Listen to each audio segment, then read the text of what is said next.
नमस्कार, मी Bhimrao Lonare. IBM TV news मध्ये मी आपलं स्वागत करीत आहे. यावेळी मी विधान भवन परिसरामध्ये आहे आणि सभागृहामध्ये तुकाराम मुंडे जे एक इमानदार एक IAS अधिकारी म्हणून ओळखले जातात त्यांच्या विरोधामध्ये एक गदारोळ झालेला आहे. प्रवीण दटके आणि कृष्णा खोपडे जे आमदार आहेत त्यांनी तुकाराम मुंडे यांच्या विरोधामध्ये सीताबर्डी पोलीस स्टेशन येथे तक्रार करणार असं सांगितलेले आहे आणि लक्षवेधी 2 दिवसात लावलेली आहे. त्यांनी नेमके पत्रकारांच्या दालनात येऊ तुकाराम मुंडे संदर्भात कृष्णा खोपडे ते काय म्हणाले चला ऐकूया. तुकाराम मुंडे यांनी मी आणि प्रवीण दटके यांनी लक्षवेधी टाकलेली आहे. ते बहुतेक 1-2 दिवसामध्ये लागणार आहे. तुकाराम मुंडे हे नागपूर महानगरपालिकेमध्ये 2020 मध्ये 7 महिने होते आणि 7 महिन्यामध्ये त्यांनी खूप काही गुण त्या ठिकाणी खेळवलं. स्मार्ट सिटीचे अधिकार नसताना त्यांनी 20 कोटीचा धनादेश एका पर्टिक्युलर कॉन्ट्रॅक्टरला दिला. अधिकार नव्हते. त्यावेळेचे महापौर संदीप जोशी जे आजचे विधान परिषदेचे सदस्य आहे आणि संदीप जाधव यांनी सदर पोलीस स्टेशनमध्ये तक्रार दाखल केली.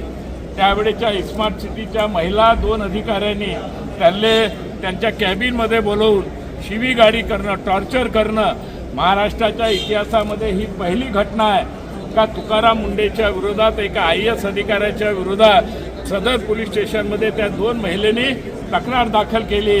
परंतु त्यावेळेस अनिल देशमुख हे राज्याचे गृहमंत्री होते आणि म्हणून ती काही कारवाई झाली नाही. माहिती आयोगाच्या खंडपीठाने सुद्धा शासनाला आदेश दिले होते का आपण तत्काळ कारवाई करा, परंतु ती कारवाई झाली नाही.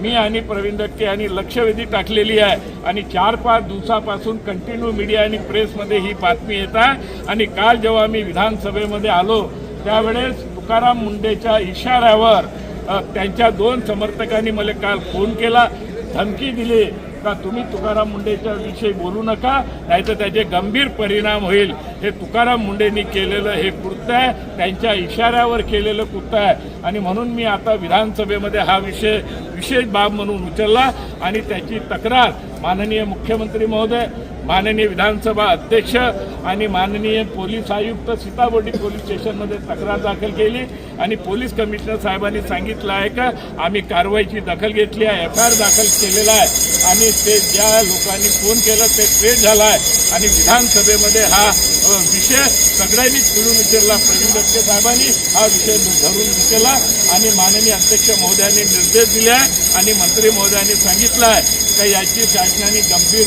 दखल घेतलेली आहे आणि याची संपूर्ण कारवाई होईल आणि तुकाराम मुंडेबद्दल कारवाई निश्चित स्वरूपात होईल हे त्यांनी आता आश्वासन आमच्या पटलावर त्या ठिकाणी दिलेलं आहे. कोणतं कॉलचं रेकॉर्डिंग आहे का? कॉलचं रेकॉर्डिंग आहे का?